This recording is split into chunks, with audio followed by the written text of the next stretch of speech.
Day 2 of the Pittsburgh Steelers OTA minicamp practice is officially in the books, and things are really starting to ramp up here. I know there's no pads and no contact just yet, but we're actually seeing a lot of great first impressions, especially from some of the young guys as well. In this video, we're going to break down everything you need to know about this practice, about today, and why things are actually looking really good so far here in Pittsburgh. Before we jump into the video though, I want you guys to comment down below which one of these players, whether it's a veteran who just signed or someone who maybe is coming off an injury or a rookie, who do you think is going to have a massive impact on this team going into next season? If I had to say one, an underrated one, right? Maybe it's not underrated to you guys, but for a lot of other people, I think this guy has a great season. Corey Trice Jr., we all know he was a guy who, you're also going to see in this video, by the way, but he's a guy who looked great last season. In training camp, preseason, OTAs, rookie minicamp, the dude looked like he was nasty. It looked like he was going to be a really good player, right? Got injured, unfortunately missed the rest of the season. Is still kind of rehabbing, but is basically full go, right? Corey Trice, I think, is going to have a massive season. Now, I don't know if he'll be a day one starter, but massive, I mean, just come back, get into the swing of things, and become a valuable player for the Steelers defense. I think that is in the realm of possibility. But let me know who you guys think could have a breakout season, a really good season with this new look Steelers team. Now, with that being said, let's dive into a little bit of today's practice. And a couple of guys, one guy specifically who has looked really good is Roman Wilson. At rookie minicamp, Roman Wilson was a guy who was, I mean, the dude looked insane at rookie minicamp. And again, take everything with a grain of salt because there's no pads, no contact and whatnot. But in terms of first impression, dude, Wilson has insane acceleration, stands out in terms of his speed, and when you put him up next to the veterans, he looks like he fits right in. Now, in today's practice, we got to see even more of Roman Wilson. They did a bunch of different things, including ball security drills. Last year, they struggled a little bit in terms of, fumbling the ball, including the running backs and some of the wide receivers at times as well. So they wanted to work on ball security. You're going to see some highlights of that in here, but also blocking as well. We all know Arthur Smith coming over here from Atlanta has been in a couple of different systems, but the one thing that's been, very consistent with Arthur Smith and his offenses, they always know how to run the football at a high pace, right? At a very efficient pace as well. Now, they're going to get in here right away and make sure these wide receivers in terms of George Pickens, Roman Wilson, Van Jefferson, right? These guys need to know how to block. And whoever, I guarantee you right now, the best guys who can block at wide receiver are actually going to get a lot of playing time. Whether that be a Van Jefferson over a Scotty Miller, whether that be a Roman Wilson over a Quez Watkins. A lot of these guys, you're going to notice, run blocking is going to be very important in this system, and I guarantee as well, Darnell Washington is going to have a big season this year, maybe not in terms of stats, but he's going to get a lot more playing time and a lot more opportunity to showcase what he can do on the field as a blocker, a pass blocker, but getting down the seams and making plays happen. I think Darnell Washington is going to earn himself a lot of playing time this offseason with this new look Arthur Smith offense, right?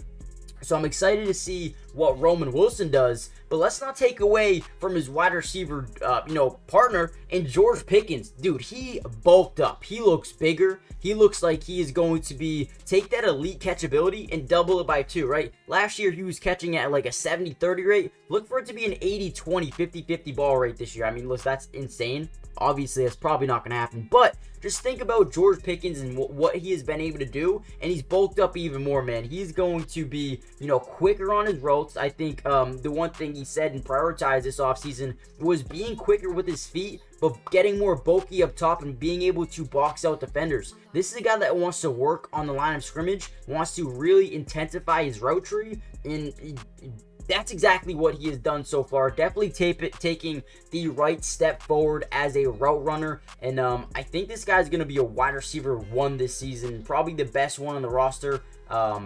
Maybe even by far, right? Then you look at some other guys around the roster starting to break out for them a little bit. And actually, we have a rookie starting to stand out. It's always so funny to see this Steelers team. Actually, before we get into any more, make sure you guys do me a favor, by the way. Hit the like button, subscribe if you're new, join the family, turn on post notifications. Guys, it is free to subscribe. And we will be covering the Steelers throughout the rest of OTAs, mandatory minicamp, training camp, preseason, regular season, everything. Got you guys covered, so make sure you guys are here for that. Join the family. And with that being said, let's jump right back into the video. Ryan Watts, another DB, another rookie DB. Matter of fact, standing out again. We always see this every year. Last year, Joey Porter. Last year, Corey Trice. This year, Ryan Watts. Ryan Watts looks like a really good player. To get him in the 6th round and to see the things that he's doing now, hey, the hype is there. The hype is there around Ryan Watts. He's got a really good blend of athleticism, size. This dude is going to be pretty explosive, right? He's 6'3", ran a 4.52 40-yard dash. Someone who's been raising some eyebrows, raising some media members. They're like, whoa, who's this guy? Yeah, Ryan Watts, guy who can do it all. Look for him to be maybe a box safety, but more, maybe he could play outside. He could do a bunch of different things. He's got versatility, and that's the one thing I'm really looking at here. Ryan Watts, where are you going to fit into this team, and can you do it your rookie season? That is something I really want to see. It doesn't look like Dante Jackson is going to be used in the slot either. He's more of a big body cornerback, so expect him to be on your outside boundary corner with Joey Porter Jr., leaving that nickel kind of open, right? You can maybe put in Ryan Watts there if you want a bigger size guy there. Maybe you can come up, run support through the nickel position. But you also have Darius Rush. You have Josiah Scott, Thomas Graham Jr., Beanie Bishop Jr., Corey Trice, who again, he's a little bit bigger. Kalen Barnes, fast. Anthony Averett, who they just signed a couple of weeks ago. Luke Barku. There's a lot of guys who are going to compete for this job as the nickel corner in the system. I'm very excited to see who ends up winning it, but right now there's a lot of guys in contention. And then lastly, probably something you guys definitely want to hear about, the QB competition, man. Oh my, dude, this is going to be fun. It's going to be fun. Yesterday we heard a direct quote from Justin Fields saying, I'm not going to back down. Listen, I might be the backup right now, but I don't plan on being the backup by week 7, week 8, week 9. I don't know exactly. He didn't say a specific week, obviously, but he's coming here to play. He is coming here to win football games. He is coming here to win a job.